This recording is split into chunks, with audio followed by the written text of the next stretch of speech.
agosto, mais uma jornada de psicologia do Campus Paraíso. As diversas possibilidades de atuação do psicólogo.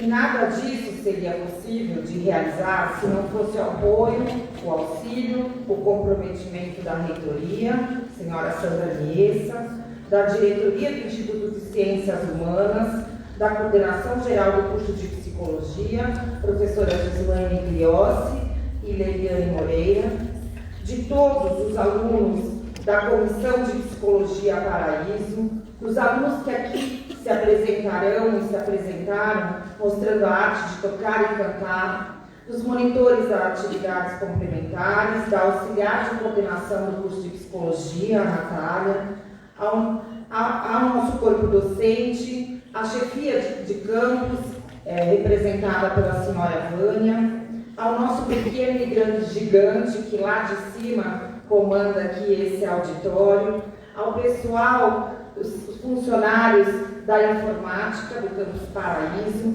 a TV Web, que sempre nos acompanha, aí filmando e registrando esse evento para depois transmitir pela TV Web a todos.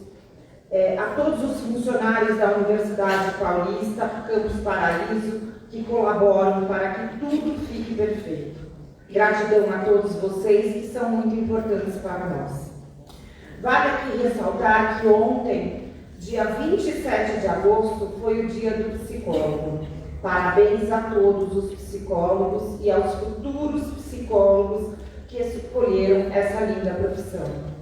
Dia 27 de agosto é um marco dos profissionais de psicologia que batalharam para que a profissão fosse reconhecida e regulamentada no país. Lá se vão 61 anos.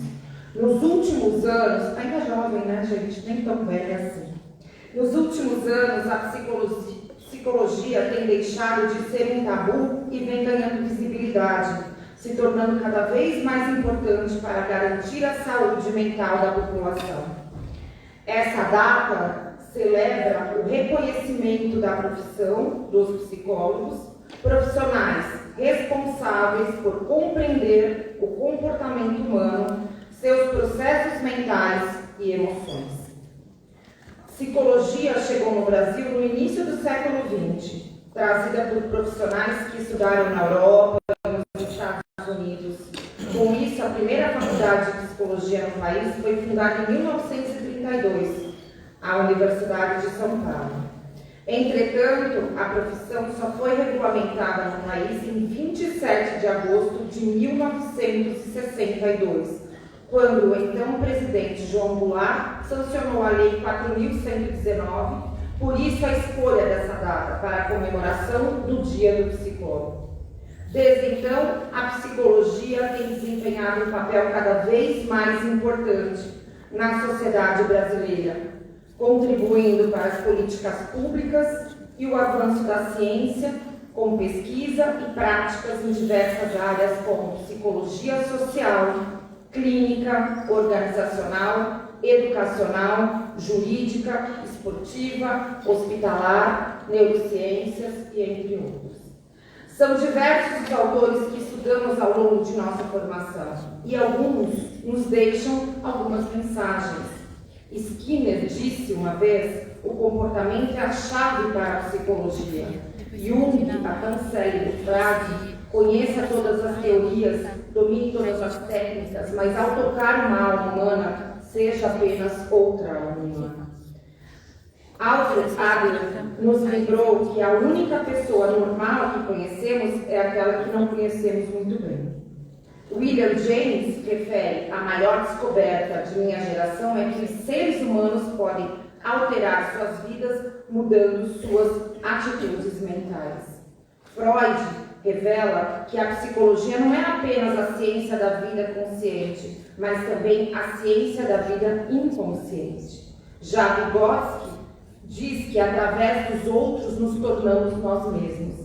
E Elizabeth Kübler-Ross refere que as pessoas mais bonitas que conhecemos são aquelas que conheceram a derrota, o sofrimento, a luta, a perda e encontraram o caminho de saída das profundezas. E tantos outros autores que eu poderia ficar citando, que com certeza contribuíram e contribuem com a formação em psicologia.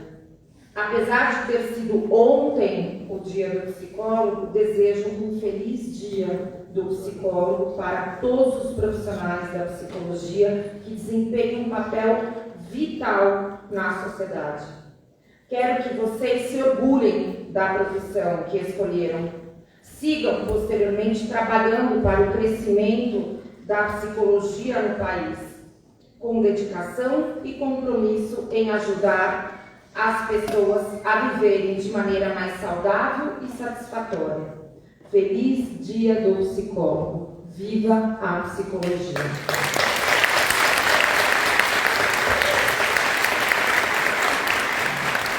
E para comemorar essa data tão importante para a psicologia, vamos iniciar a nossa jornada, que é sempre tão aguardada por todos nós, tão esperada, tão trabalhada, cuidadosamente elaborada, dedicada por vários alunos do curso de psicologia. Vamos chamar então a aluna Giovana Draguntas, do 8º semestre do curso de psicologia, para mediar a primeira palestra da nossa jornada. Obrigada pela atenção.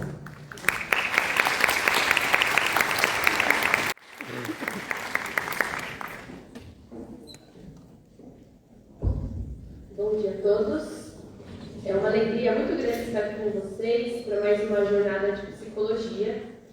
E para esse nosso primeiro encontro, teremos a discussão sobre os contos Cemitério dos Vivos e o Alienista. Para isso, eu gostaria de convidar os nossos palestrantes. E primeiro, Christian Dantas, psicanalista, professor titular do Instituto de Psicologia da USP, junto ao Departamento de Psicologia Clínica, graduado em Psicologia, mestrado em Psicologia Experimental e doutorado em Psicologia Experimental pela Universidade de São Paulo.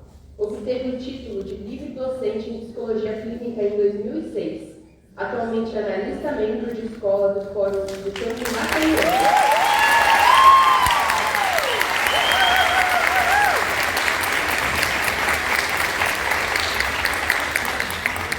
Em 2012, ganhou o prêmio Jabuti de melhor livro em Psicologia e Psicanálise com a obra Estrutura e Constituição da Clínica Psicanalítica.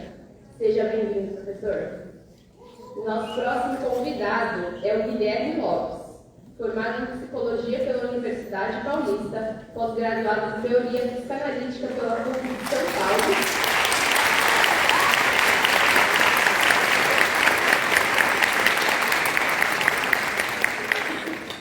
Atualmente mestrando do Programa Interdisciplinar em Ciências da Saúde da Universidade de São Paulo, atua como psicólogo, professor, pesquisador e supervisor. Seja bem-vindo, professor. E a nossa próxima convidada é a Natália Rodrigues, graduada em Psicologia pela Faculdade de Ciências Médicas de Minas Gerais.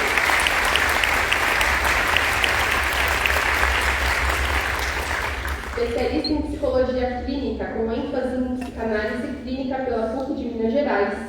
Tem experiência na psicologia, com ênfase em psicanálise e saúde mental. Seja bem-vinda. Nós iniciamos agora, então, a nossa discussão e, ao final dessa discussão, vocês terão a oportunidade de fazer perguntas. Essas perguntas podem ser feitas tanto aqui, então a gente levará o microfone para cada um de vocês, é só levantar a mão, ou então pelo Forms. E o link do Forms está tanto na bio do nosso Instagram, que é CPP Unip, quanto pelos representantes de sala. Nós enviaremos a cada um deles e aí vocês terão acesso. Vamos lá.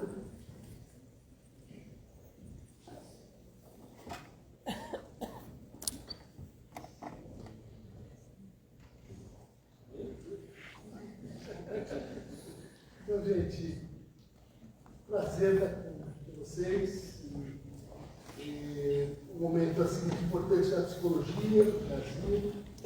E também uma satisfação de encontrar com o Nick, pessoal, Natália, Guilherme, onde eu dei aula, né, durante algum tempo, e participei de um momento onde havia um projeto, né, de que as universidades de São Paulo tivessem uma conexão maior, se orientasse para pesquisas comuns.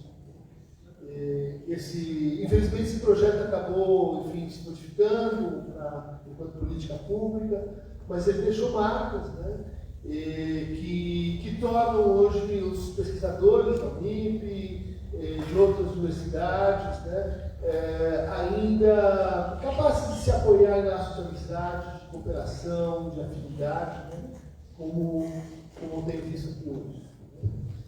E eu pensei em discutir com vocês um problema assim, geral, que de certa forma se relaciona com esse pequeno produção, cuja formulação assim, mais simples seria assim: por que tanta psicanálise?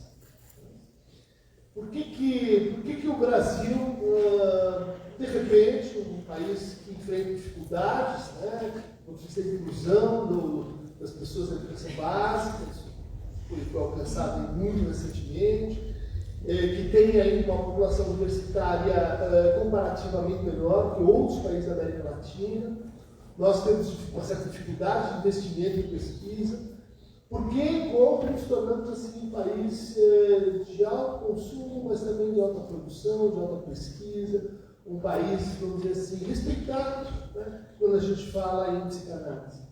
Nossos alunos vão para a França, nos Estados Unidos, na Inglaterra, e, vamos dizer assim, se sabem muito bem, não ficam nada a dever aos bons alunos de outros países. Então, a gente conseguiu, né, produzir uma comunidade, uma cultura psicanalítica no Brasil, e muitos dizem assim: olha, é um pouco espantoso, porque em poucos outros países a gente tem, então, uma presença tão forte, tão pronunciada, né, na cultura, na educação, no sistema jurídico, nos hospitais, né, na pesquisa, nas universidades.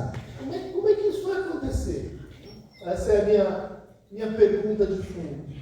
Essa é uma pergunta que, assim, acho que ela fala da psicanálise, né, dessa corrente específica de pensamento, de tratamento, de investigação, mas isso fala do Brasil. Né?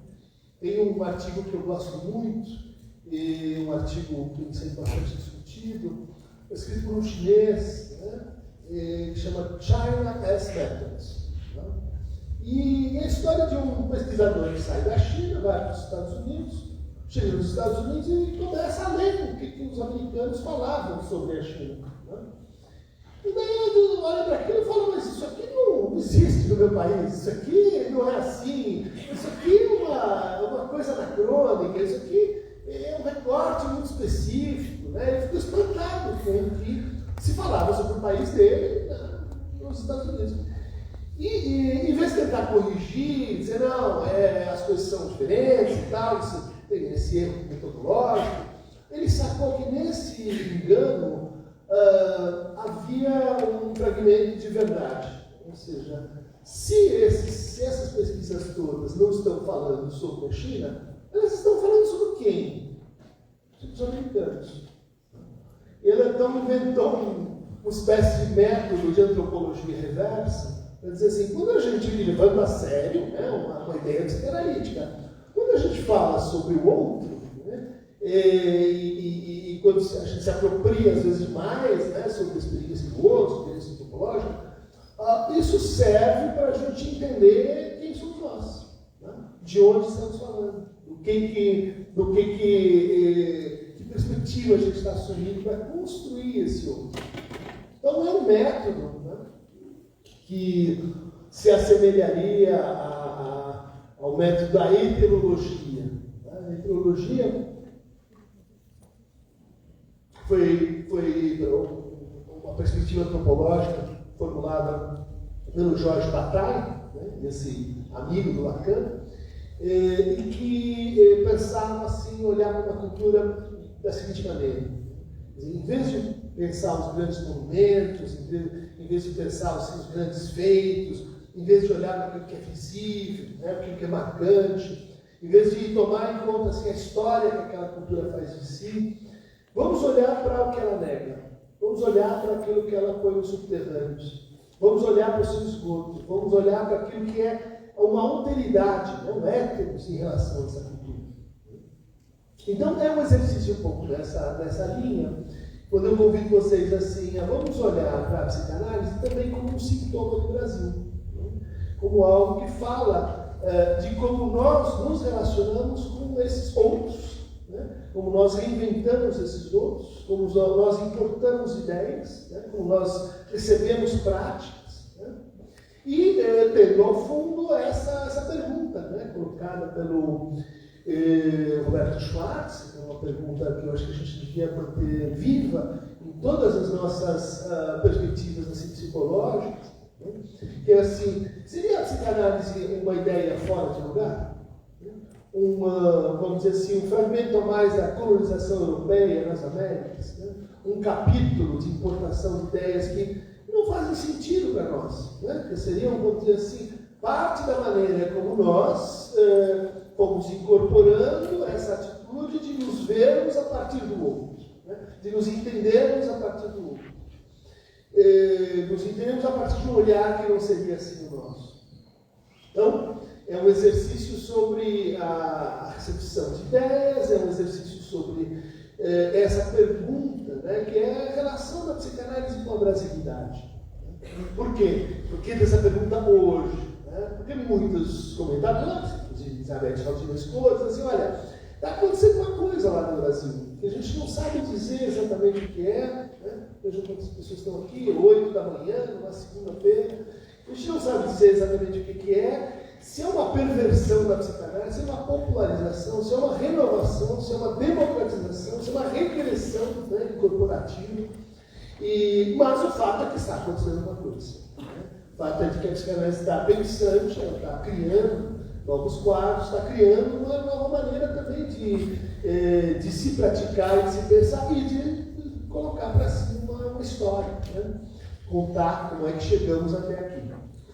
Bom, então, para tentar responder essa pergunta, a gente teria alguns caminhos, né? Tá bom, quando é que a psicanálise chegou? Hoje, né, remete aqui que processo de incorporação.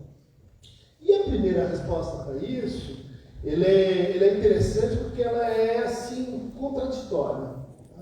Ela fala de uma incorporação que foi, no mínimo, dupla. Né? Por um lado, a gente começou a receber as ideias psicanalíticas em função da República. Pública, né? 1889, né? Um momento que a gente deixa para trás o Império, e que o Brasil se entende, vamos dizer assim, pela primeira vez como um país que precisa criar-se como uma nação. O Império nos deu um Estado, a República queria produzir uma nação. E, para fazer isso, começou-se então a se instituir uma série de instituições, vamos dizer assim, interessadas no bem comum, a res comum. Quais eram essas instituições renovadoras, essas instituições que nos colocariam assim dentro da modernidade? Por quê? Porque nós nos sentimos atrasados em relação a outros países que já tinham se tornado repúblicas. Nós tínhamos até 1888 a condição de império, o império tardio, né? E o império, assim, sem uma constituição valente, sem uma carta magna, um império no pior sentido do termo, né? Um império arcaico, um império antigo. Né? Então, a república, ela funcionou como uma espécie assim de... E essa é uma ideia que vai dar errado, né, várias vezes, que é, como estamos atrasados, vamos dar um salto, né? Vamos, assim, ir à frente da nossa época, porque daí a gente se ajusta com o lugar em que a gente devia estar. Né? Percebam que nasce aí essa ideia de que nós estamos, assim, fora de lugar, de que nós estamos devendo, que nós não estamos participando, assim, do concerto das nações, de que nós precisamos criar algo aí que estaria faltando, né, para o Brasil se tornar de fato Brasil. Então, entre essas instituições que deviam se tornar propriamente assim republicanas, nós precisamos ter universidades, né, realmente nós precisamos ter bancos, nós precisamos ter um sistema fiscal, nós precisamos ter jardins botânicos, nós precisamos ter pesquisa, e nós precisamos ter esse signo, assim, maior da modernidade, são hospícios. Tá? Veja, para nós isso pode parecer muito estranho, né? Mas era assim um sinal de que nós estamos avante, né? na modernidade, possuir hospícios. Né?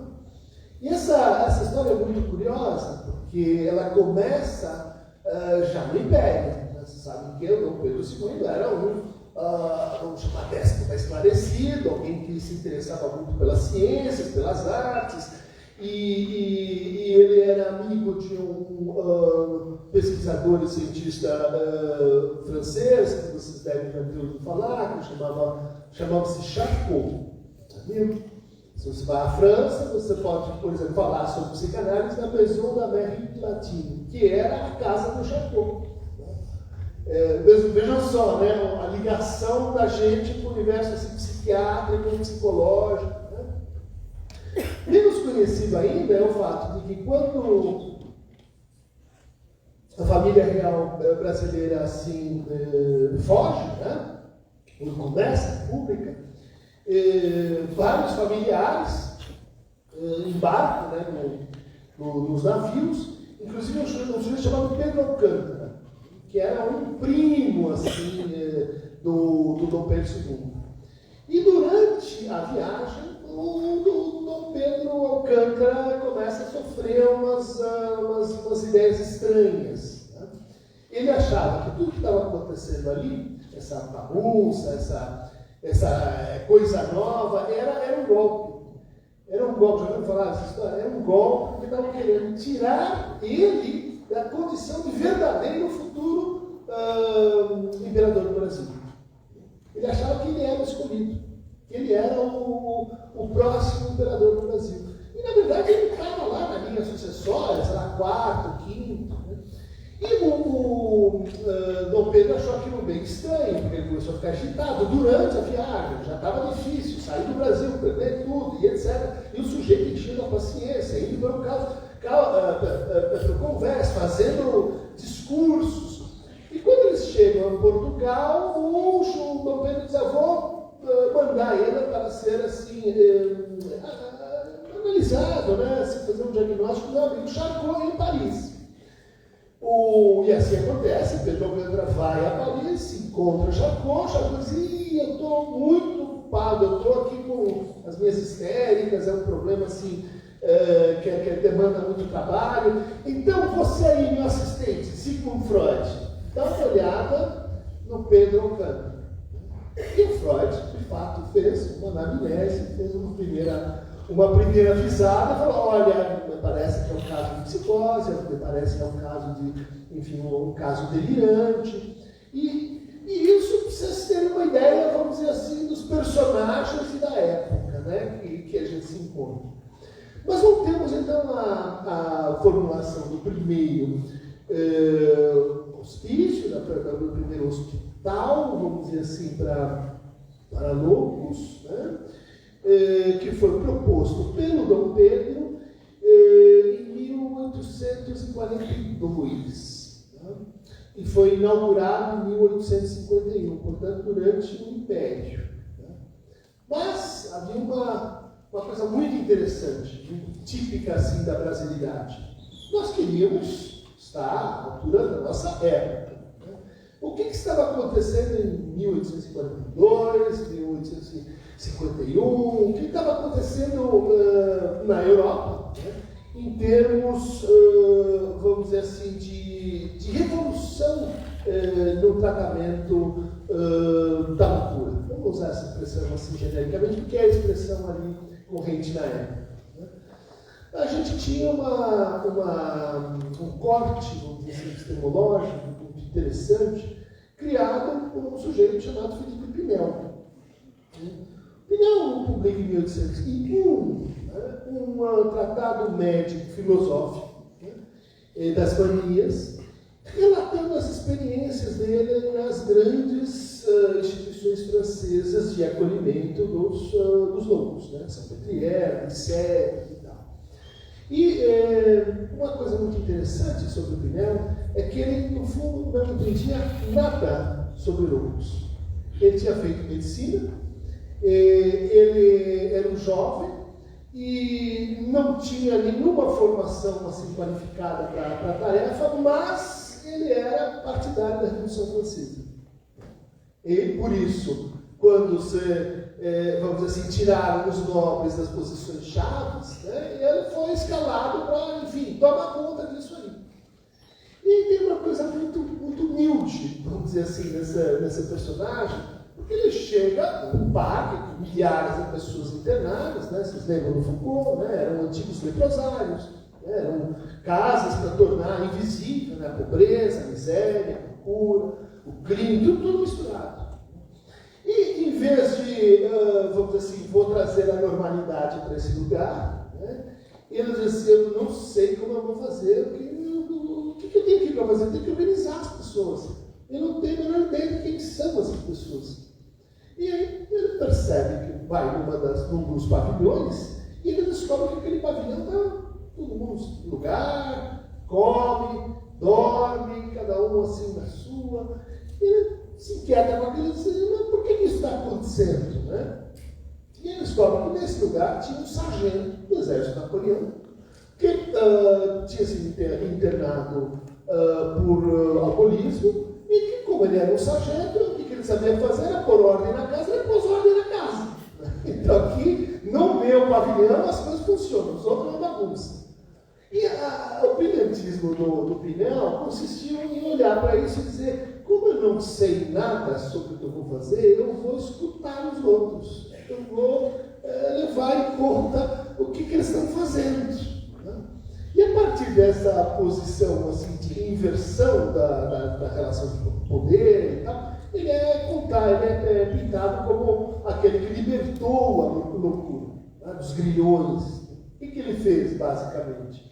Ele deixou de chamar aqueles que estavam internos, né, de seres desrazoados, animais, pessoas que tinham assim, uma outra compreensão que não humana, e passou a chamá-los de cidadãos. Olha só que gesto excepcional. Você, antes de tudo, já que eu não te conheço, já que eu não sei como funciona, eu vou te chamar de cidadão. Ele era um republicano. No fundo, toda a revolução que ele introduziu foi de chamar o outro na condição de um sujeito, e de um sujeito político. Né? Antes de ser psicológico, antes de ser qualquer coisa, ele era alguém que podia ter perdido a razão, podia estar imerso no delírio, mas era possível recuperar a razão. E esse processo de recuperação da razão, ele chamou de terapia moral, e que consistiu basicamente em sacar que existe uma relação entre os nossos estados de sofrimento psíquico, vamos dizer assim, tá? Vocês imaginem que nessa época o diagnóstico era extremamente precário, né? A diferença de diagnóstico e moralidade era quase nula, mas ele sacou que a loucura e o nosso sofrimento psíquico tem uma relação direta com a forma como a gente é reconhecido, com a forma como a gente se faz reconhecer, com a forma como a gente participa de uma gramática, né, de reconhecimento. E a loucura passa a ser, então, curável. Por quê? Porque é possível alterar as regras, é possível alterar as leis que governam nossas estruturas de reconhecimento. E por que ele está dizendo isso tão facilmente? Porque ele é um republicano. Porque ele está dizendo assim, é possível alterar as regras de conhecimento políticas. É possível alterar as regras, as macro-regras de conhecimento. Bom, e isso inaugura um estágio, né, que a gente frequentemente associa com o quê? Associa com a psiquiatria. Isso é início da psiquiatria. Não é. Né? Tanto porque o Pinel não era psiquiatra, tanto porque a prática dele não tem que ver com a medicina, tem que ver com o tal sargento que escuta as pessoas, e porque ele chamava o que ele fazia de alienismo. Alienismo vem de alien quer dizer o outro. Né? Ou seja, os que sofrem, os loucos, eles têm um problema na forma como eles se relacionam com o outro. Mas esse problema não é insolúvel. E esse problema não só não é insolúvel, como esse problema é universal. Muito importante. Ou seja, essa ideia que hoje nos parece trivial, de que todos, em alguma medida, somos loucos. Por que, e nas aulas de psicopatologia eu espero que isso seja realmente levado a sério, né? Se você não conseguir se identificar, se reconhecer nesse quadro, nesse outro, e dizer assim, eu sou um pouco assim nos meus piores momentos ou nos meus melhores momentos, né? Isso aqui tem a ver comigo, isso não é uma outra forma de pessoa, isso é como eu, só que exagerado, né? Ou diminuído, ou enfim, num ângulo X ou num ângulo Y. Sem isso a gente não faz o que a gente faz. Né? Sem isso, vamos dizer assim, você não entra nem em campo. Bom, essa ideia de que, ou seja, a loucura e o sofrimento mental, por extensão, depende das gramáticas de reconhecimento e depende de, portanto, uma hipótese de universalização da loucura. Ou seja, não vamos confundir a loucura com as suas formas, né? Com a psicose, com a neurose, etc. Né? O que o Pinel está dizendo é que eu sou um alienista, eu sou especialista no quê? Em outros. Né? Eu sou especialista em alteridades. E acho que isso é um bom nome para o que a gente devia fazer, ou como a gente devia se entender. Né? Claro que o passado é péssimo, porque isso vai dar numa volta da opressão psiquiátrica, etc. Mas o nosso conceito de base é alienação. Né? Então, alienação ao trabalho, né? Alienação ao desejo do outro, vai dizer Lacan, alienação à incapacidade de se estranhar com o outro, mas também a incapacidade de se identificar com o outro, se reconhecer no outro. Né? Bom, o alienismo, portanto, era um movimento político, pré-psiquiátrico, que comportava práticas específicas, né, de escuta, de acolhimento, de trato com... Eu sou especialista, não é só nos outros, mas eu sou especialista na relação que os outros têm com os outros. Né, na relação, portanto, que eu tenho com as minhas próprias alteridades internas, com as minhas sombras, com o meu passado esquecido, com os meus futuros monstruosos, com tudo que há de inumano em mim. Porque quando eu reconheço o que há de inumano em mim, eu me torno capaz de reconhecer com um outro no outro. Né? Por que dessa história? Né? Porque se a gente for seguir assim, eu vou chamar assim, a batida Foucaultiana, né? Em todos os países, em todas as nações, a gente teria assim, um ciclo, que seria... lá no começo da modernidade, todo mundo invisibilizou a loucura, ocupando e pondo ela no lugar do grande mal. Por quê? Porque as pessoas perderam a razão, e a gente define então sujeitos pelo acesso à razão. Se você não tem razão, você está fora do humano. Daí você passa, né, da condição de objeto jurídico para a condição de objeto médico, daí você vira objeto do discurso psiquiátrico alienista, depois psicológico psiquiátrico. Então essa seria assim uma espécie de curso que a gente encontraria regularmente na forma como o Ocidente, pelo menos, foi o quê? Foi colonizando a loucura. Foi construindo a loucura historicamente de uma determinada maneira. Né? Bom, então aí fica mais claro por que em 1851 estava lá no Brasil Império, um primeiro, né, hospital, depois vai ser chamado Hospital Dom Pedro II, porque dizia respeito a esse momento político e científico de modernização em que o país tem que olhar para a loucura não mais como uma questão assim de contenção das pessoas, né, de aprisionamento das pessoas, mas como um dispositivo de, assim, como a gente lida com o que a gente não consegue reconhecer muito bem, com as nossas alteridades. Né? Problema, para aplicar o esquema Foucaultiano ao Brasil. Se montou um hospital lá no Rio de Janeiro, né? depois ele veio se chamar Hospital Nacional dos Alienados, só que nós não tínhamos alienistas. De onde veio?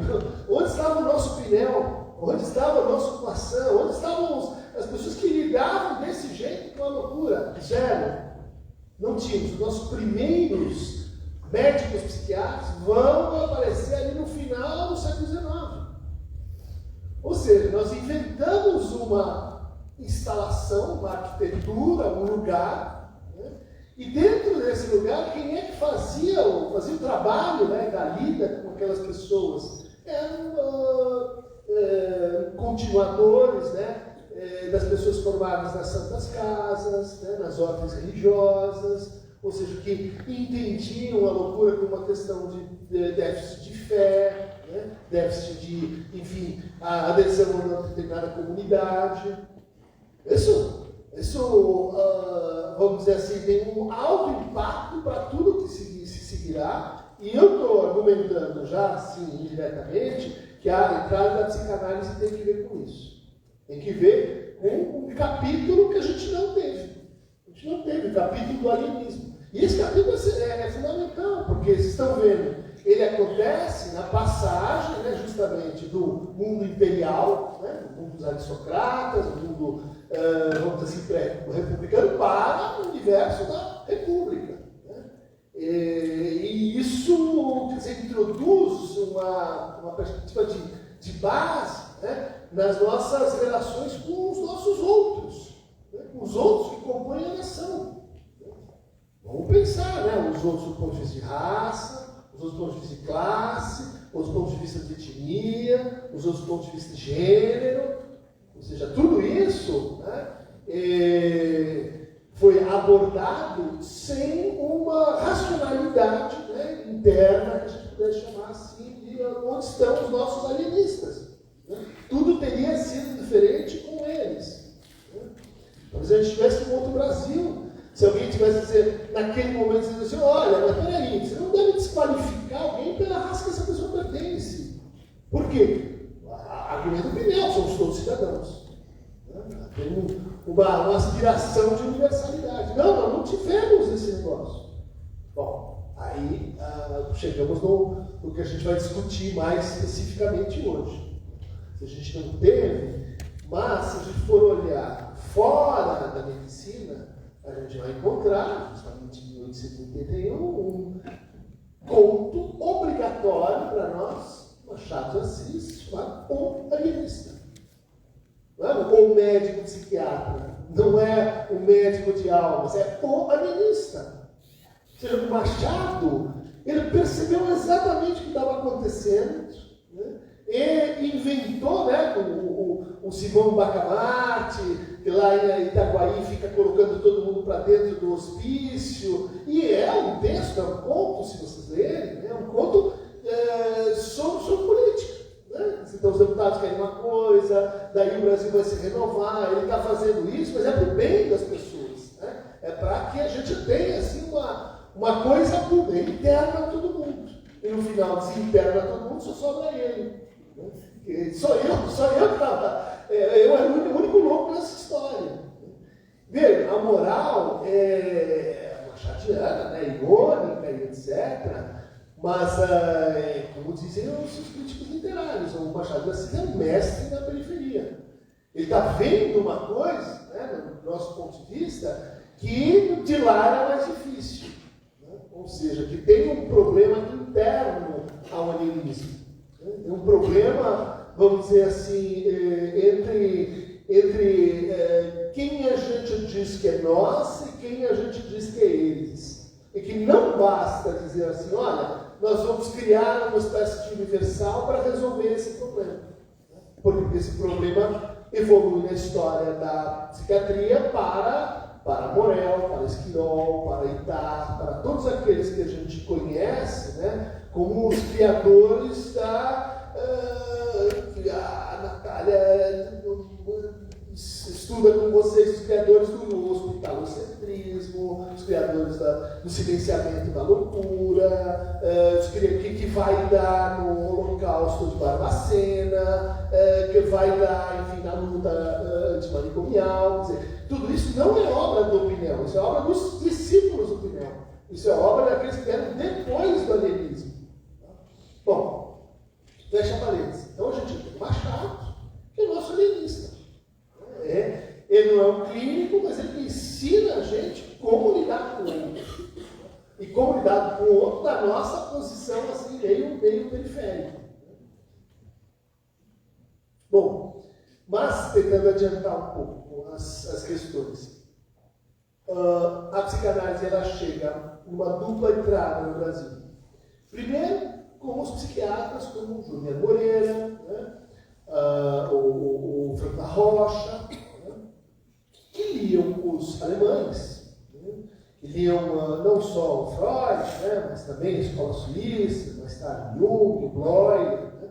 Por um motivo muito simples. A nossa república foi feita pelo positivismo francês. Portanto, era assim, teoria oficial do Estado, os herdeiros do Pinel. Né? Morel dizia assim, olha, a gente vai entender como é que funciona de fato a loucura se a gente olhar para a família da pessoa. Né? Então, se a gente olha assim, para a genealogia da pessoa, a gente percebe que existe uma lei geral, né, que é a lei que a gente chama a lei da degenerescência. Né, que as pessoas, assim como as espécies, assim como as raças, vão degenerando.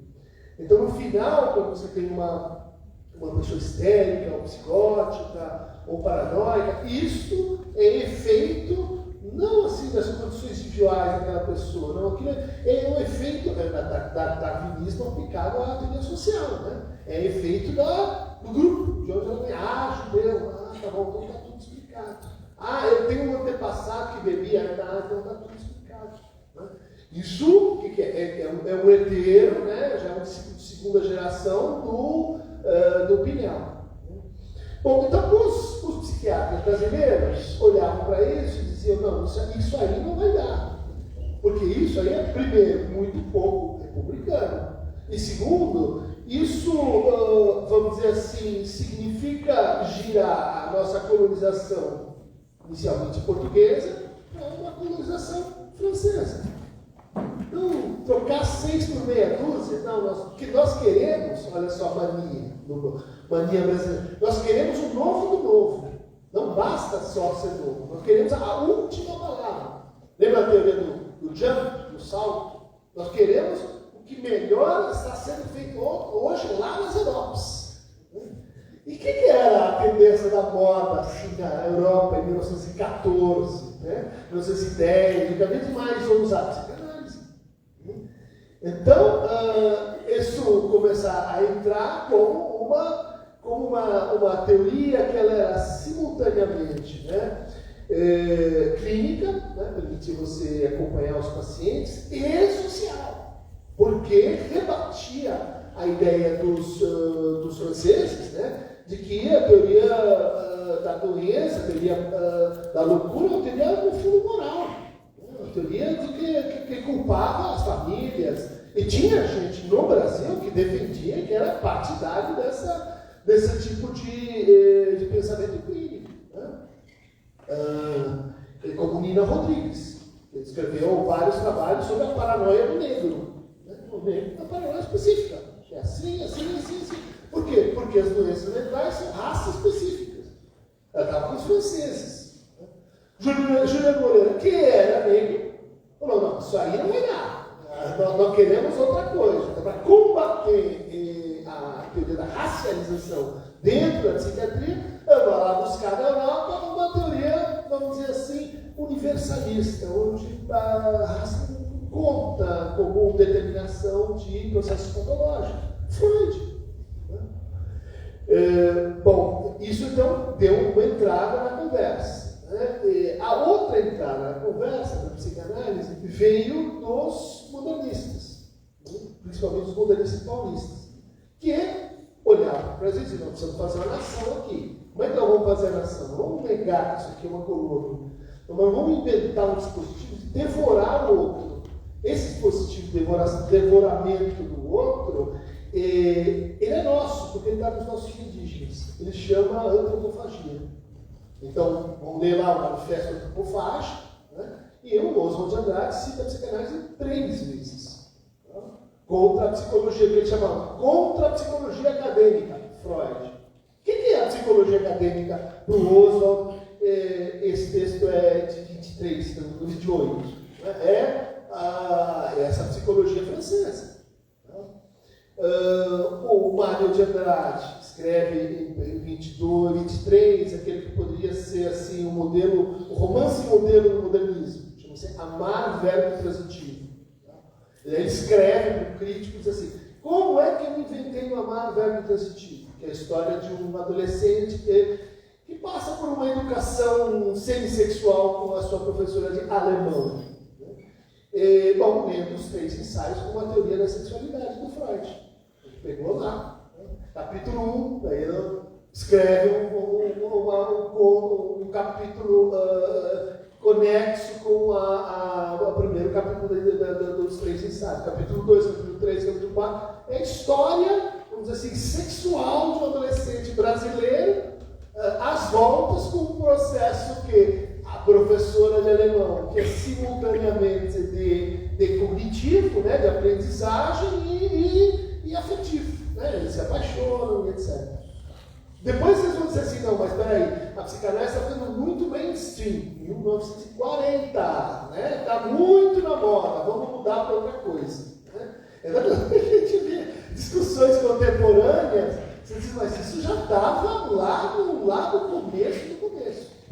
O que eu quero assinalar aqui? Que é possível que a gente tenha uma presença tão pujante da psicanálise no Brasil, porque ela esteve ali no momento em que a gente estava discutindo, se não pela primeira vez, pela segunda vez, o que significa ser brasileiro, o que significa estar nesse país. Né? E por onde? Pela literatura, no caso, né? São os modernistas e tal, dizendo, no fundo, quem nos apoia nessa teoria antropofágica? Né? É Freud. Por quê? Porque no fulcro da teoria freudiana da identificação, o Freud vai falar justamente em antropofagia. Né? Também de lançar um livro sobre o luto, lá ele fala, então, você vai fazer o luto de uma pessoa, você no fundo vai incorporar essa pessoa. Né? Você vai tornar aquela pessoa parte de você. Né? E quando ela incorporar, então a viagem segue sem dor, passa a sentir saudades, a gente passa a conseguir poder lembrar daquela pessoa. Ou seja, o luto é um processo de simbolização. Não é uma coisa que acontece quando você perde uma pessoa. Né? Ele é um processo permanente de simbolização e de subjetivação. Os modernistas viram isso. Olha só, o que o Freud está propondo serve para a gente fazer teoria social. Então, o Brasil é um país de antropófago. Nós comemos as coisas dos europeus e companhia. Agora, nós incorporamos, né? E aí essa dúvida já estava lá, né? Desde o começo. Nós incorporamos, ou seja, reduzimos, simbolizamos, incorporamos e daqui para frente aquilo é nosso, ou ao engolir o que vem de fora, nós nos transformamos numa espécie de cópia infiel, né? De versão mal acabada do outro. Tudo bem, gente? Em paz? Né? Quando eu vou comer o outro, eu posso adquiri-lo, mas eu posso ser adquirido por ele. Eu posso ser assim incorporado por ele. Eu posso ser... E daí vocês vão dizer, não, mas isso é o impasse lá da alienação. A alienação é justamente uma outra maneira de contar essa história. Eu preservo o outro como outro ou eu reduzo o outro ao meu, a mim mesmo? Eu me preservo a mim mesmo ou eu me diluo no outro? Duas formas de alienação, duas formas de antropofagia. Bom, mas então, por que a psicanálise estava lá falando do Brasil? Né?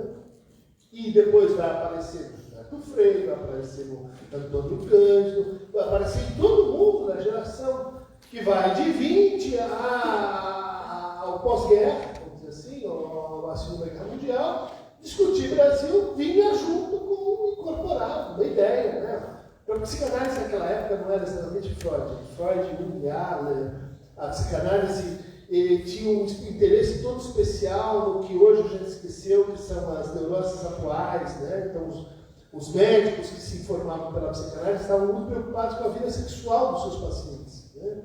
Não faz isso, aquele lá é perigoso, né? Vai com calma. Você pega a primeira tese no Brasil de 1914, de Gilcerico de Souza Pinto. incrível. Porque no frontispício já aparece assim, que era o Brasil em 1914. Genserico de Souza Pinto, filho legítimo e natural de Carapunha, na capa do livro. Quem era Mano de Papos? Para dizer que ele era filho natural, que ele não era bastardo. Né? Vejam a loucura, né? O que significa Brasil nosso tempo e o que são as formas de reconhecimento. Né? Está lá na primeira até. E ele conta os casos, né? Então, uma viúva que ficou viúva, que ela vai se resolver como viúva, e daí ela faz uma coisinha meio estranha, que ela acha que não pode, daí ela fica daí ela vai lá, calma, vamos arrumar um marido para você, e vai dar tudo certo, ou seja, psicanálise, gente, no pior sentido da organização sexual alheia, entendeu? De como é que cada um tem que se virar com isso. Então, não era, vamos dizer assim, docinho de coco, era uma importação que vai, enfim, fazer parte, né, do dispositivo psiquiátrico, e do outro lado, uma importação que tem que ver com discutir o Brasil e quais são os termos em que essa discussão vai se dar. Né? Vejam, essa discussão ela acontece lá nos anos 30 e ela vai voltar, né, nas neo-vanguardas dos anos 60, né? O hiato da ditadura militar e com a renovação da psicanálise nos anos 70 e 80. Então, você pegar o fio da meada, a gente vai entender que os momentos em que a psicanálise prospera, avança, se torna mais popular, são os momentos em que a gente vai discutir mais a fundo e com todas as implicações e controvérsias e contradições, o que é o Brasil. Nos 30, né? Depois a gente vai ter um boom da psicanálise, né? Nos anos 70, né?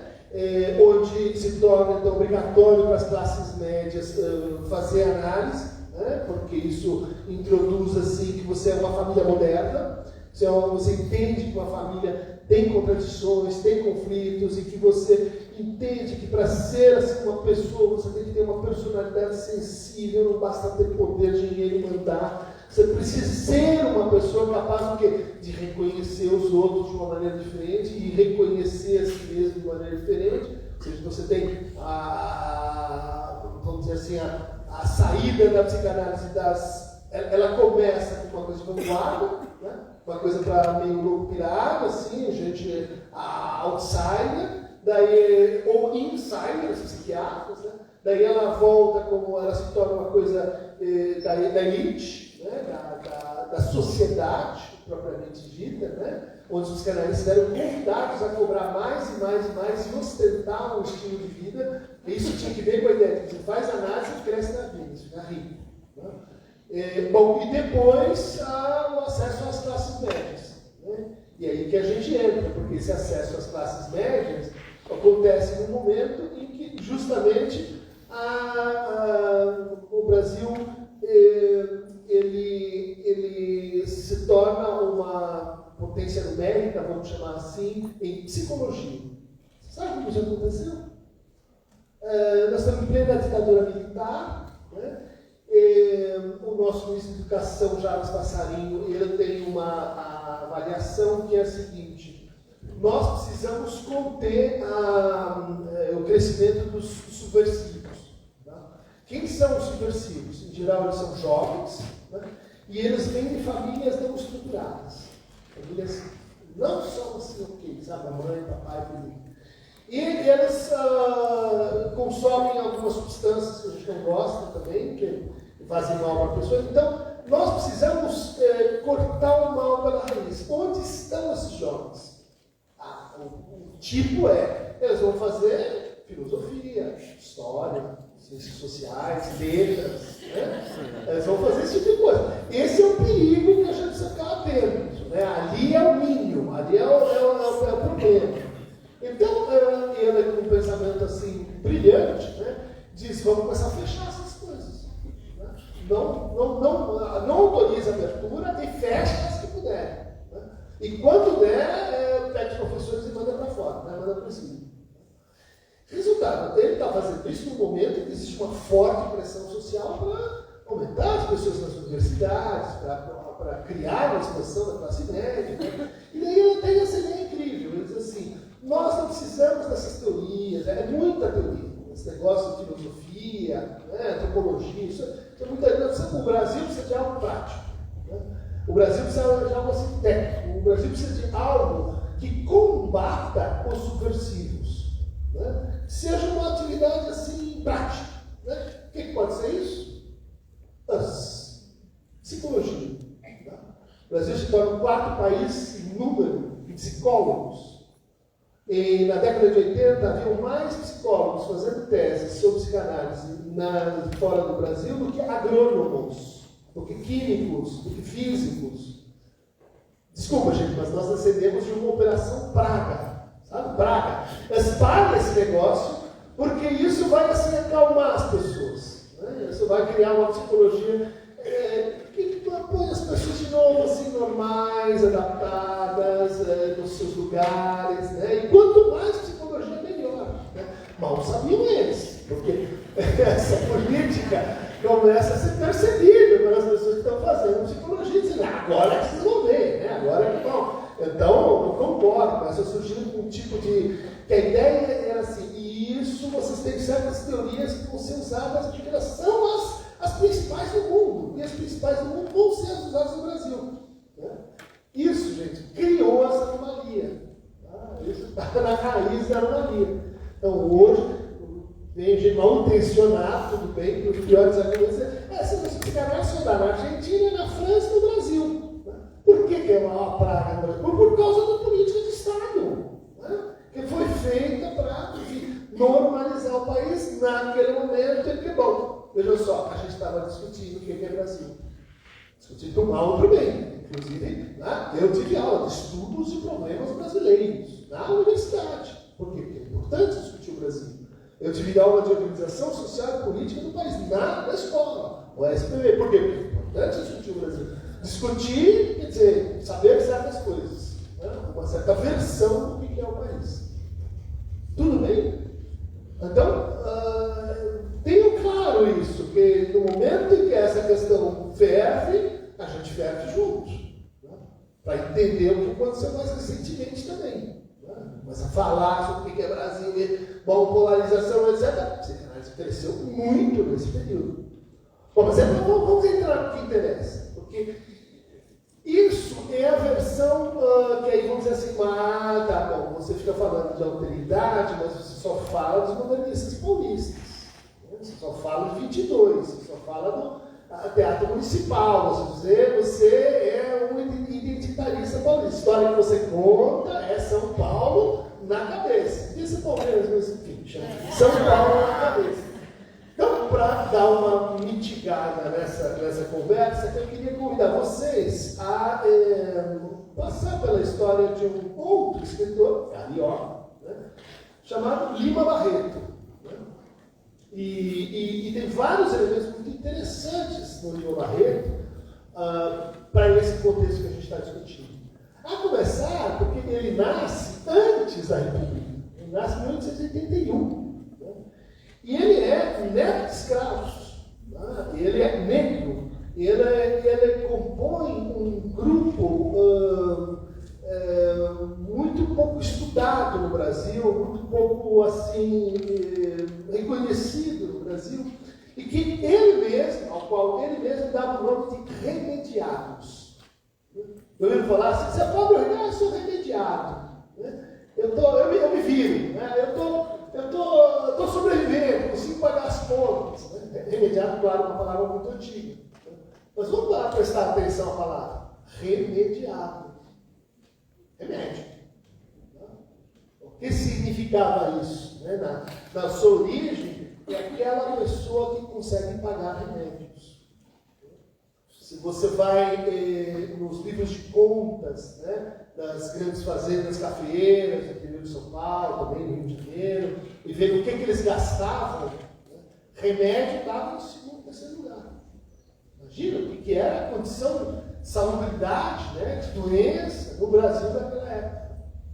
Então, o remediado, olha lá, tem que ver com ter acesso a um determinado serviço hospitalar, de saúde, né? E também, vamos dizer assim, de saúde mental. Bom, o Lima Barreto tinha uma visão bastante assim, crítica do Brasil, como os modernistas, né? Os outros modernistas. Alguns chamam de pré-modernistas, mas eu acho que ele está imerso nessa discussão de um outro jeito, não como os paulistas, mas de um outro jeito. Né? Ele era um crítico do novo regime, né? Da República, e ao mesmo tempo ele era um crítico do Império. Quer dizer, esses dois estão errados, porque no meio do imbróglio, gente como eu não está sendo conhecida. Né? Gente como eu não tem lugar. Isso se manifestava objetivamente no fato de que ele escrevia livros e os livros dele eram recusados. Eram bons livros. Você pegar outros autores da época, inclusive comentário do Drummond, né? Falou, mas o que ele faz aqui não fica nada a dever a todos os outros cariocas. Por que não é publicado? Negro. Puxa, olha só. Como é que isso importa no nosso sistema de ideias? Machado era negro. Bom, mas isso só começou a ser discutido agora. Antes, bom, 10 minutos. Antes era, enfim, não fazia parte da conta. Outro aspecto muito importante e muito interessante na literatura do Lima Barreto é que ela está impregnada de oralidade. Ele escreve como se fala. Ele tem acesso ao vocabulário erudito, etc., mas ele preserva essa língua falada. E isso é um grande ponto, né, um tremendo ponto para a gente falar em Brasil. Né? Vamos pensar, né, quando é que as pessoas tiveram acesso ao universo letra, livro? Muito recentemente. Mas a escola, antigamente a escola pública era tão boa, atendia 20% da população e tinha prova de admissão para a quinta série, para passar para a sexta série. Ou seja, o Brasil ele se caracteriza por ser um país que é um condomínio do ponto de vista de distribuição de recursos simbólicos em educação. É nós e nós não vamos dividir isso. Bom, o Lima Barreto, então, ele sacou que vamos fazer então livro, vou falar para uma comunidade, vamos assim, letrada, mas eu vou criticar vocês, parnasianos, usando a linguagem oral. E isso tem que ver com o quê, gente? Que outra disciplina, que outra prática vai valorizar a linguagem oral? Associação livre, psicanálise. Ou seja, falar livremente e transmitir isso que a gente faz oralmente. Tudo bem, ler Freud, muito importante. Mas como que a coisa rola em psicanálise? Oral. A gente fica falando. 7 horas da manhã, segunda-feira, falando. Fica falando.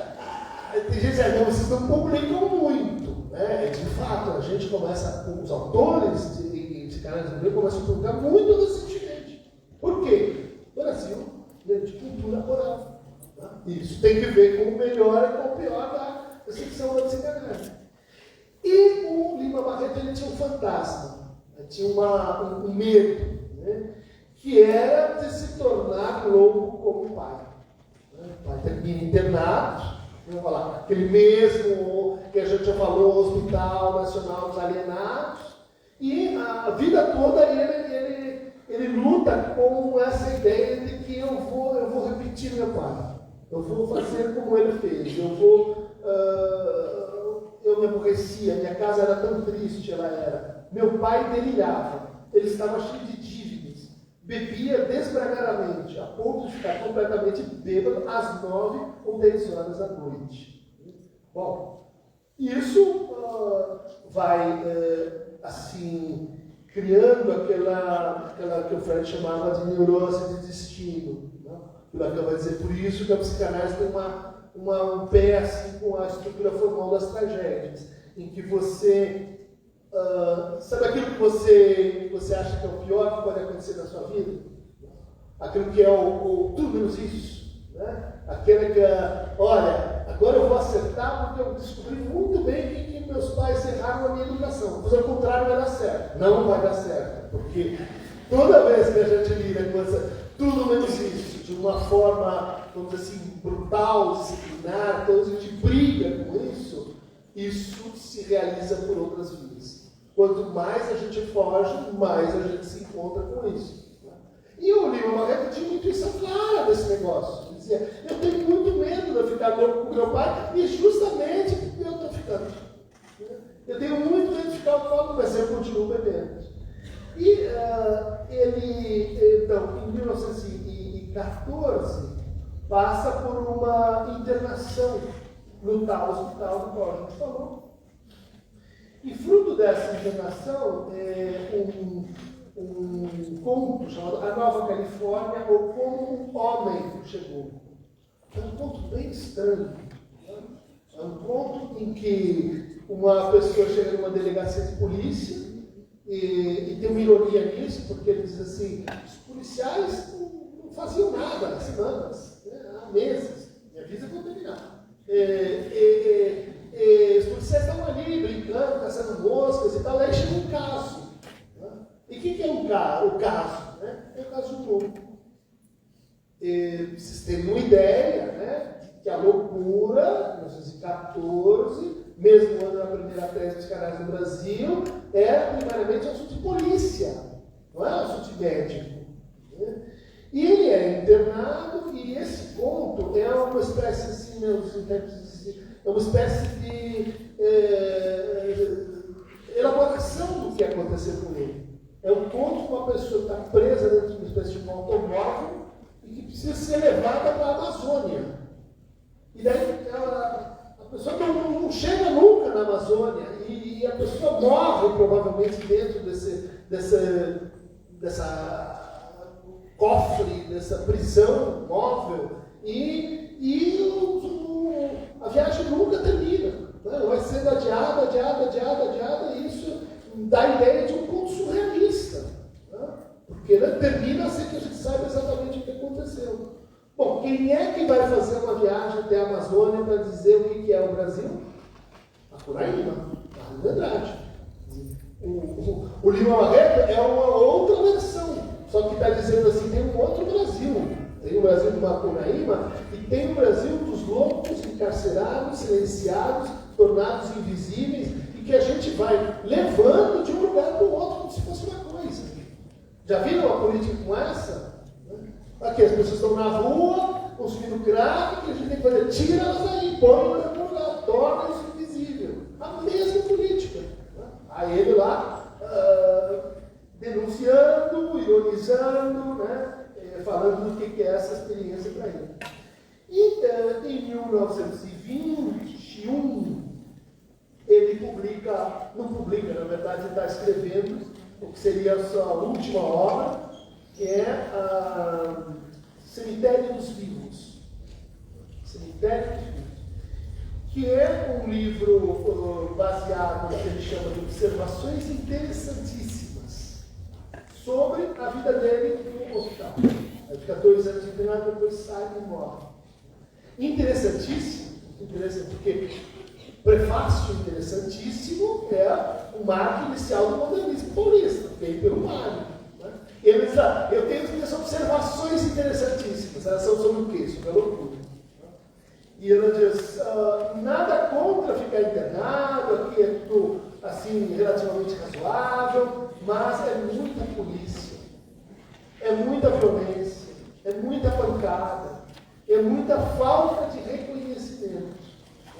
E ele chega a propor, inclusive, que assim, os internos eles pudessem levar alguma coisa ou pagar alguma coisa em relação aos seus próprios tratamentos para serem reconhecidos ainda como pessoas, ou seja, diferentes umas das outras. A história eu recomendo a vocês, ela não é concluída, é um texto que ele rabisca, que tem só fragmentos, que fala muito do Brasil, de como nesse momento você tem um encarceramento massivo, com o objetivo simplesmente de sanear a cidade e não de tratar ninguém. Então, vamos conversar, basicamente esses tópicos aí para a gente discutir.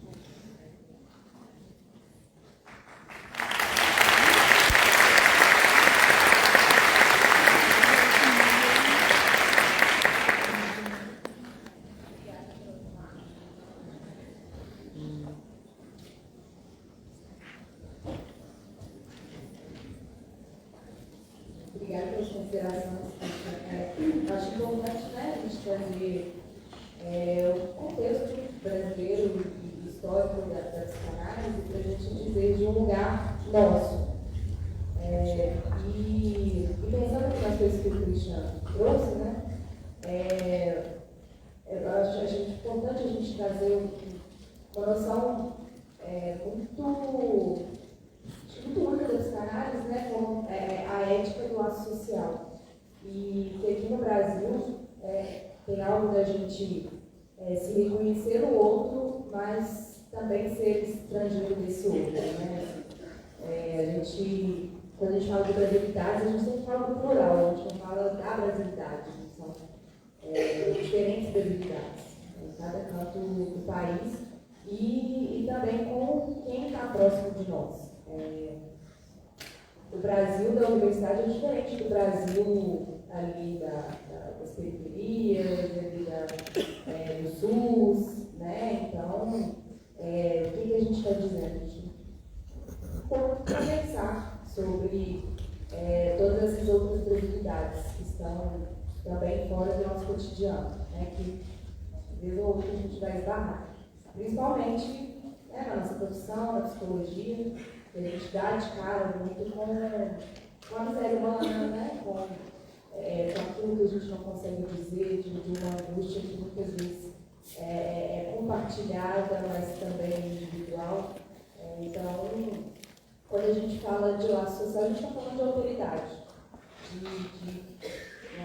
nos comunicar com o outro, escutar o outro para além de nós mesmos, né? Do outro como um outro, e não só nas nossas identificações.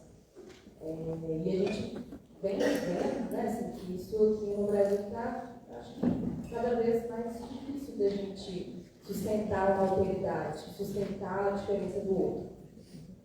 E aí, quando a psicanálise traz essa proposta de escuta, de oralidade, isso é algo muito parecido com o Brasil, isso me fez pensar no porquê também a psicanálise era tão próxima das artes, da literatura, da música, porque fala de algo que é passado por via oral ou de outras formas que não estritamente acadêmicas, técnicas, né?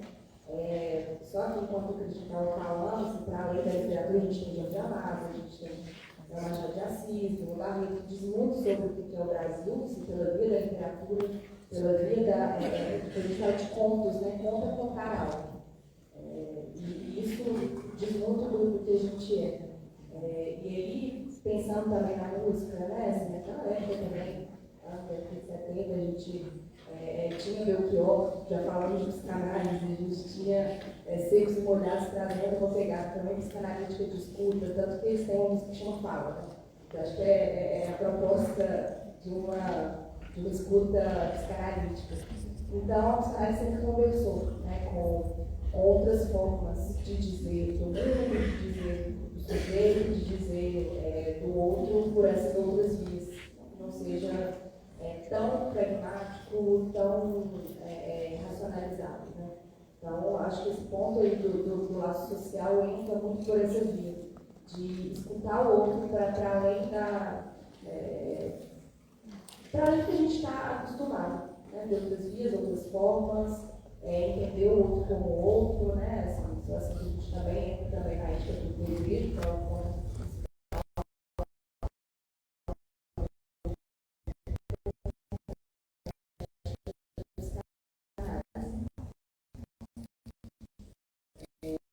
Então,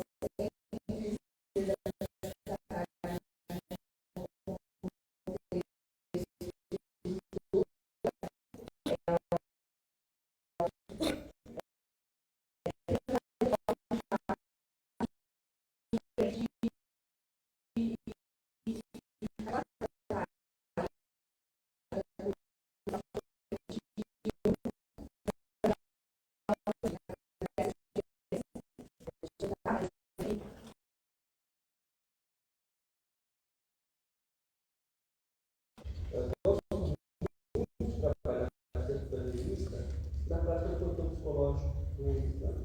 Geralmente, a primeira coisa que eu dou é esse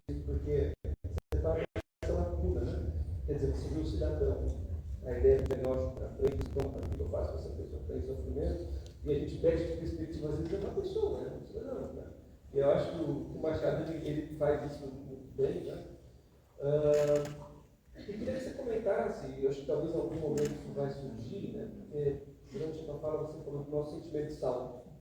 A gente está sempre preocupado assim, com o que está na frente, procurando assim, qual salto que para, e isso aqui agora está sendo feito de melhor, né? E de alguma forma isso tem aparecido no debate acadêmico, profissional, a gente já sabe que estou querendo chegar, né? Você está se metendo contra a doutrina secreta.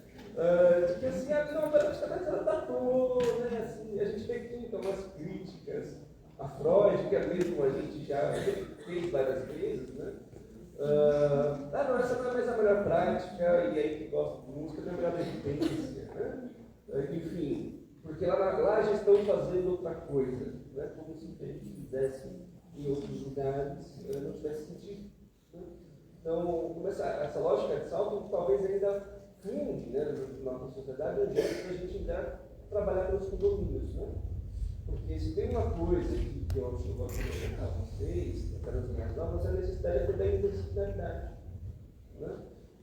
Entre saberes, né? Durante a pandemia, assim, a gente viu isso acontecendo, né? Vamos defender vacina, então, psicanálise, vem aqui as ciências médicas e tal, a gente faz um laço, defende acesso, né? Os psicanalistas ali tentando entender o motivo da não adesão, né? Tem um artigo sobre isso que saiu nos Estados Unidos, também aqui, né? Publicado na Delância, né? Onde entra ali a parte da vacina, o ensino médico, da medicina, né? E onde entra a psicanálise? Porque com todos os argumentos racionais, as pessoas não têm que se vacinar, né? Então, que tipo de mecanismo psicológico opera aí que a gente não consegue entender, né? Então, vamos dar as mãos aqui e trabalhar com isso, né? Eu queria que você comentasse, porque parece que isso está sempre acendendo de novo, né? Eu acho que isso fala como a gente organiza muitas coisas dentro do trabalho cognitivo, nas lógicas de condomínio.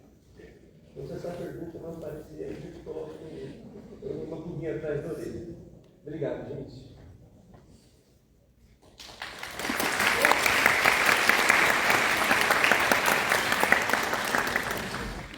Guilherme, acho que isso pergunta é essencial, né? No fundo, e é a pergunta que a gente tinha em mente quando começou assim, o Laboratório de Teoria Social, Filosofia e Psicanálise, na USP, e tinha uma versão um pouco diferente, que era mais ou menos assim: por que a gente muda as nossas formas de sofrimento ao longo do tempo?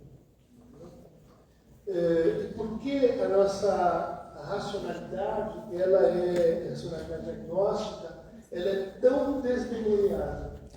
Então, por exemplo, a gente tem uma alternância, estou falando de um exemplo recente, entre uma crise em torno da anorexia, né? Nos anos 2000, 2010, era assim, gravíssimo, e hoje não se fala tanto de anorexia, mas se fala em escarificações, autolesões, etc. Elas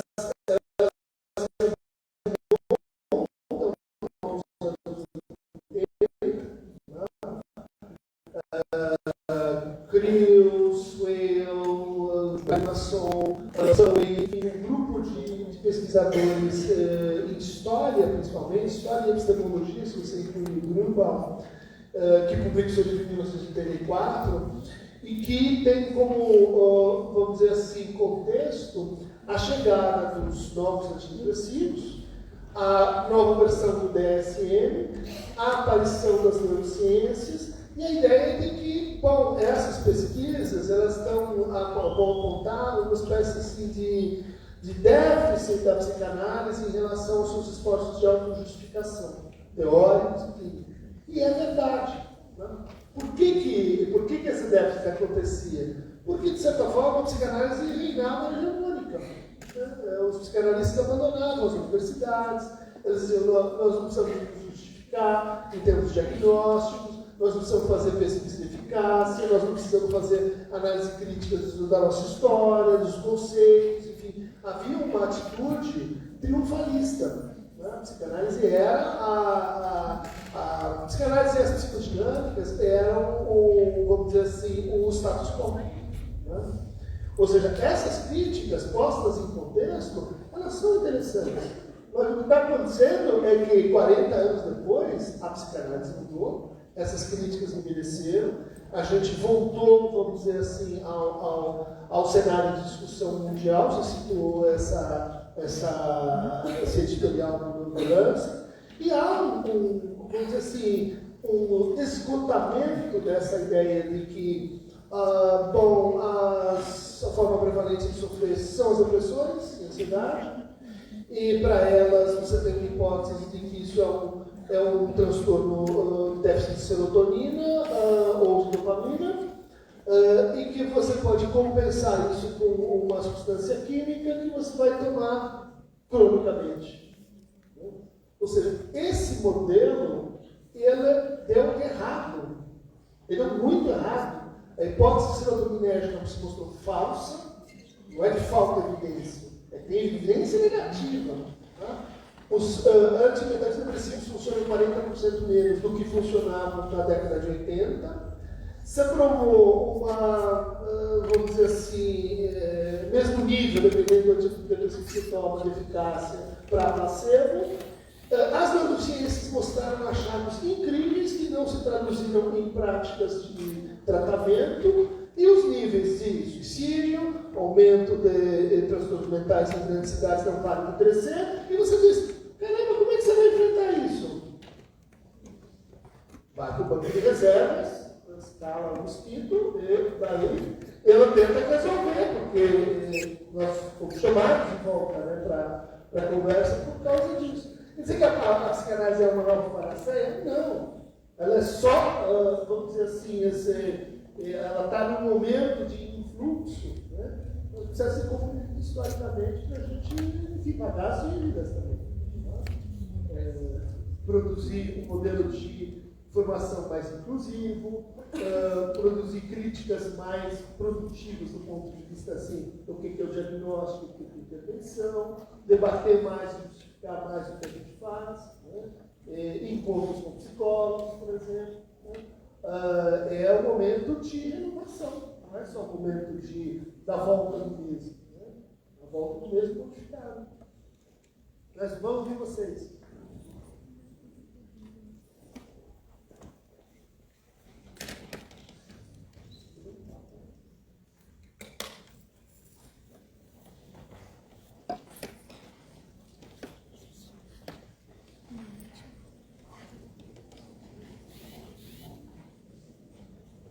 Olá, bom dia a todos, todas e todes. Muito obrigada, professores, pela apresentação. O professor Duncan começou a sua fala dizendo por que tanta psicanálise. E a minha pergunta vai ser, neste momento, por que tanto ódio à psicanálise? E antes, né, do senhor, de você, sei lá, a mania do senhor, né, endereçar a resposta à pergunta, há uma coisa na academia que me preocupa muito, né, que é o abstêmicídio. Eu já fui dessa que tinha um certo preconceito à psicanálise, porque eu estava muito envolvida no positivismo e todo esse hype, né, a palavra que está sendo usada, do psicologia baseada em evidências, agora a Pasternak, né, TCC, etc. Mas há uma questão dentro da psicanálise que é, por exemplo, o senhor começou falando sobre a história do Brasil, né, que a psicanálise está um pouco envolvida do quem é o brasileiro. E aí nós temos o mito, né, do moço bom brasileiro, lá com Gilberto Freire, com Sérgio Buarque de Holanda, e toda essa problemática que vem sendo perpetuada até hoje, né, com vários outros escritores falando que quem é esse brasileiro.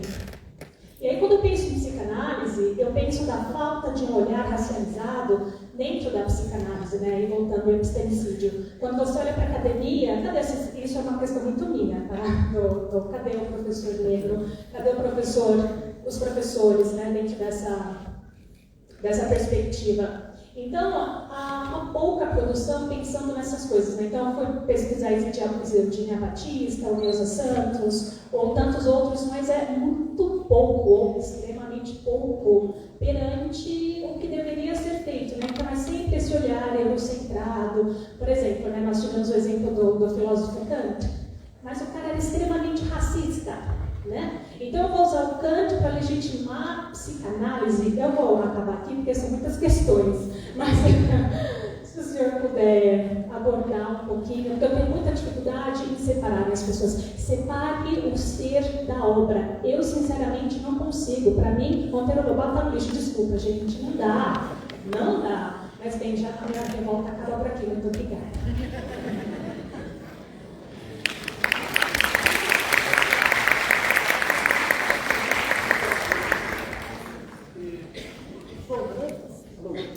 Então, acho que é parte do processo da incorporação da luta antifascista, a psicanálise e a repartição do que a gente chama de brasilidade, né? Porque você tem razão, né? Os modernistas eles não tinham isso na pauta. Né? Pelo contrário, estavam ali imersos na ideia da democracia racial. Né? É mais recente que a gente sente essa necessidade de refazer a história. Né? E nessa repartição a gente vai então encontrar gente como o Lima Barreto, né? Mas como o Juliano Moreira, né? Que era, mencionei, né? Psiquiatra negro, que participa do Congresso Mundial de Psiquiatria em 1930, se não me engano, e que interpela, né, justamente porque ele tinha essa questão com a paranoia do negro, ele interpela uma apresentação de um psiquiatra chamado Henry Groth, né, sobre a diferença entre paranoia e paranoide. Ele diz, olha, não está claro o que é essa nossa disposição genérica a olhar e interpretar a diferença a partir de uma desconfiança, né? E o que são os delírios constituídos, né? Os delírios de percepção em relação ao eles, né? Ao outro. E o Henry ele aceita essa colocação, ele acha essa colocação muito interessante e escala um aluno dele para enfrentar esse problema. E o aluno dele é o Jacques Lacan. Então, é uma história que a gente pode dizer assim, não, Lacan se inspirou em autores modernos, Hegel, o Kant, etc., mas há linhas de força onde isso pode ser reintroduzido na conversa e no debate. Há outras histórias que se fazer. Né? E eu concordo muito contigo, né? Inclusive o Monteiro Lobato foi um dos críticos do Lima Barreto, né? Foi um dos responsáveis pela demora da incorporação da obra do Lima Barreto vamos dizer assim, a literatura brasileira, o marco fundador e etc. E a gente tem algumas figuras, né, que você mencionou, a Neuza, Cidinho, né, mas de fato ainda o Jóia da psicanálise ela ainda é uma prática, ela é uma comunidade especificamente branca no Sudeste. Né? Se a gente vai indo para o Nordeste, para o Norte, isso muda substancialmente. Né? Bom, o que isso significa? Que talvez as condições para a formação de psicanalistas negros ou periféricos, ou, enfim, não estereotipicamente brancos, não estejam ainda muito consolidadas, mas elas estão acontecendo. Né? Essas condições, tem inúmeras iniciativas, a gente tem bolsas de estudo, a gente tem comissões de inclusão e de diversidade em praticamente todas as escolas, eu diria assim, significativas ou maiores, hoje de São Paulo. Então, o que você coloca é um bom retrato, né, do passado recente, vamos dizer assim, mas faz parte dessa nova psicanálise, que eu estou chamando, a incorporação dessa pauta. Tem muitos livros saindo, eles têm um problema, vamos dizer assim, sério a enfrentar, eu tenho advogado isso, que é assim, mesmo nos cursos em que a gente tem uma quantidade maior de negros e pardos, né? Não é a psicanálise a orientação mais procurada. Né? Qual que é algumas pesquisas sobre isso, por que isso acontece? Porque a psicanálise é tida como uma prática que depende de indicações. Você precisa participar de uma determinada comunidade para ter pacientes. E isso pode prejudicar a imagem, né, a antecipação daqueles que são estudantes de psicologia, na hora de escolher uma orientação, diz, olha, nessa orientação eu não vou ter a comunidade que vai me dar suporte para isso. Bom, isso é um retrato do passado, porque acho que hoje, com a expansão da oferta, e inclusive o alcance que a gente está tendo em lugares remotos pela escuta online, isso sofreu uma modificação brutal. Então, hoje a gente tem muitos analistas negros em formação. Acho que o retrato ele vai mudar em 10, 15 anos.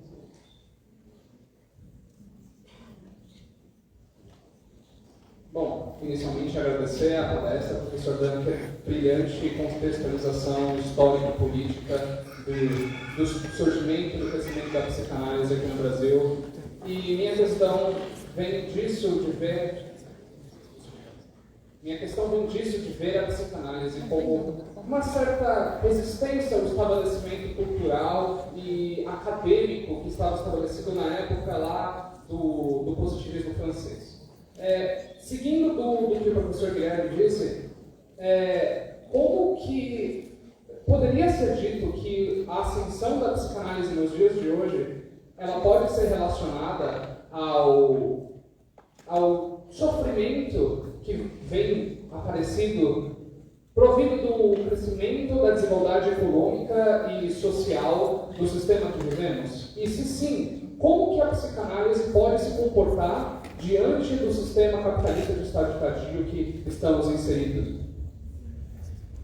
Bom, talvez para responder essa pergunta, a gente precisaria dividir também a pergunta anterior, né?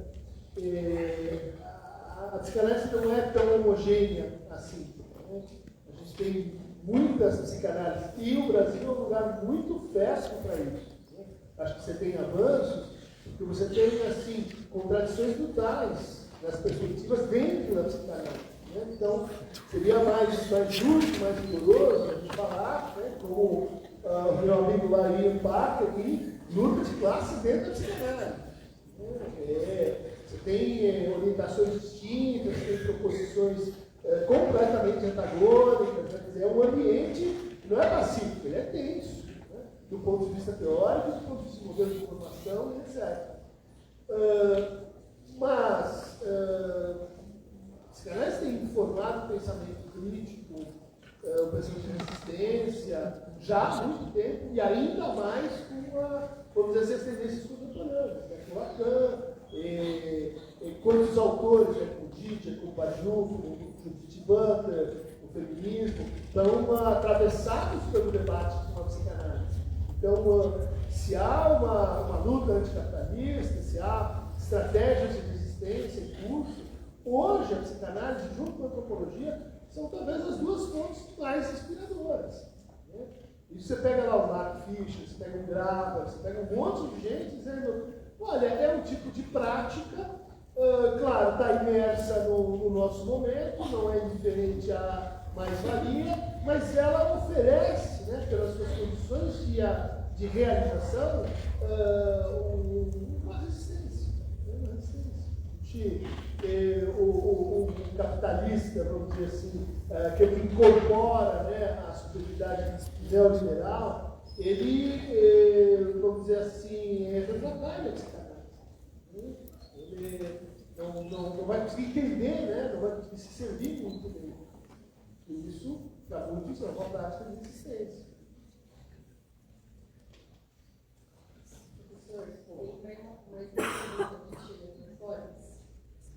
Essa é a nossa última pergunta, gente. Gostaria que falasse um pouco mais sobre as possibilidades de discutirmos e sistematizarmos no Brasil uma nova psicanálise, um olhar para esses suportes sociais. Como você vê a atualização disso? Olha, é difícil a gente ter um bom mapa, porque é um processo curto. Isso está acontecendo. Isso está acontecendo, uma das coisas mais legais da forma como está acontecendo, é que isso se dá de uma maneira meio sistemática, né? Não tem assim uma grande liderança, não tem uma associação que está dizendo, está puxando, olha, assim é que a gente vai fazer. São centenas de experiências pelo Brasil afora, né?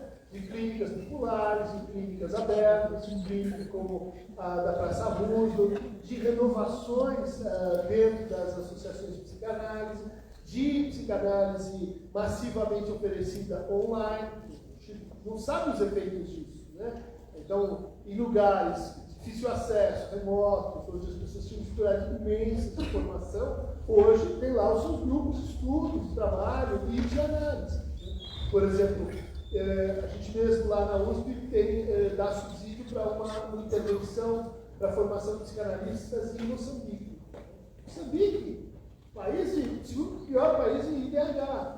Moçambique é um lugar onde assim, os garrafeiros, a medicina tradicional e a medicina, vamos dizer assim, ocidental, elas convivem passo a passo, porque não tem gente. Né? O número de psiquiatras é irrisório no país, o número de psicólogos, a própria psicologia não está exatamente assim formado enquanto profissão. Então, a gente, o que a gente faz? Se questionamos, é um empreendimento colonial, nós estamos ajudando, né, essas pessoas que são um egresso do exército, um enfermeiro, pessoas com formações universitárias assim, muitas vezes com muita diversidade, a se formarem em psicanálise. Se isso vai ser bom, se isso vai criar novos problemas, se isso, que isso vai trazer para o nosso futuro próximo, eu acho difícil de ter em mente. Né? Muita gente fala, não, vamos regulamentar a psicanálise. Por quê? Porque o cara abre um negócio no Instagram e diz que vai pela psicanálise e vai perder 20 quilos. E a psicanálise vai, sei lá, produzir emprego para todos, e coisas bizarras. Então, acontecendo também nesse, vamos dizer assim, escopo de novidades. Né? Mas o conjunto me parece muito favorável. Parece assim, um momento assim, interessante, criativo. Né? Que as universidades estão se renovando também, e que você falou em ódio, a psicanálise, e ela está mais forte, porque a psicanálise está mais forte. Só isso, né? Quer dizer, porque nos tornamos assim um adversário de novo que precisa ser batido. Né?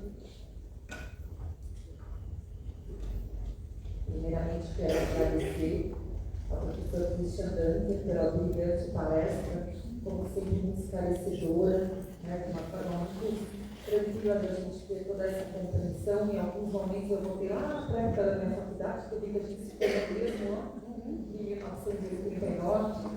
Então, muito bom te escutar. Muito obrigada pelo aceite do convite. Natália, obrigada. E o Guilherme, que foi meu aluno aqui na universidade, aqui na Paraíba, me senti muito, extremamente orgulhosa de te escutar, Guilherme, o teu crescimento assim, acadêmico e de estudo. Parabéns, viu? Muito obrigada. Obrigada a todos.